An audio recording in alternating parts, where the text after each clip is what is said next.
أعوذ بالله من الشيطان الرجيم. بسم الله الرحمن الرحيم. ألف لام ميم. ذلك الكتاب لا ريب فيه هدى للمتقين الذين يؤمنون بالغيب ويقيمون الصلاة ومما رزقناهم ينفقون والذين يؤمنون بما أنزل إليك وما أنزل من قبلك وبالآخرة هم يوقنون أولئك على هدى من ربهم وأولئك هم المفلحون.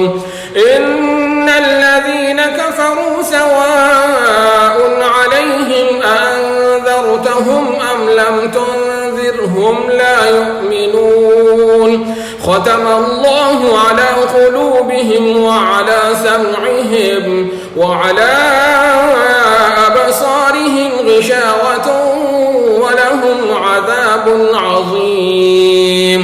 ومن الناس من يقول آمنا بالله وباليوم الآخر وما هم بمؤمنين يخادعون الله والذين آمنوا وما يخدعون إلا أنفسهم وما يشعرون. في قلوبهم مرض فزادهم الله مرضا ولهم عذاب أليم بما كانوا يكذبون. وإذا قيل لهم لا تفسدوا في الأرض قالوا إنما نحن مصلحون ألا إنهم هم المفسدون ولكن لا يشعرون. وإذا قيل لهم آمنوا كما آمن الناس قالوا أنؤمن كما آمن السفهاء ألا إنهم هم السفهاء ولكن لا يعلمون. وإذا لقوا الذين آمنوا قالوا آمنا وإذا خلوا إلى شياطينهم قالوا إنا معكم إنما نحن مستهزئون. الله يستهزئ بهم ويمدهم في طغيانهم يعمهون.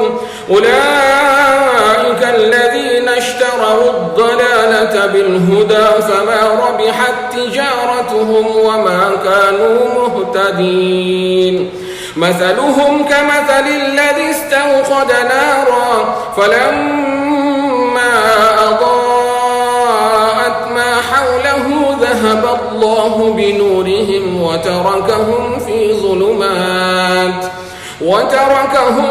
ظلمات لا يبصرون.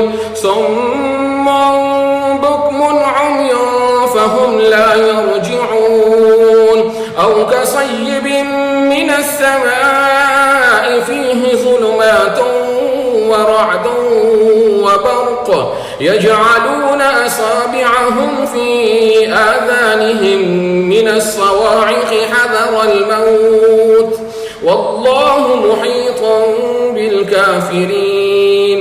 يكاد البرق يخطف أبصارهم كلما أضاء لهم مشوا فيه وإذا أظلم عليهم قاموا ولو شاء الله لذهب بسمعهم وأبصارهم إن الله على كل شيء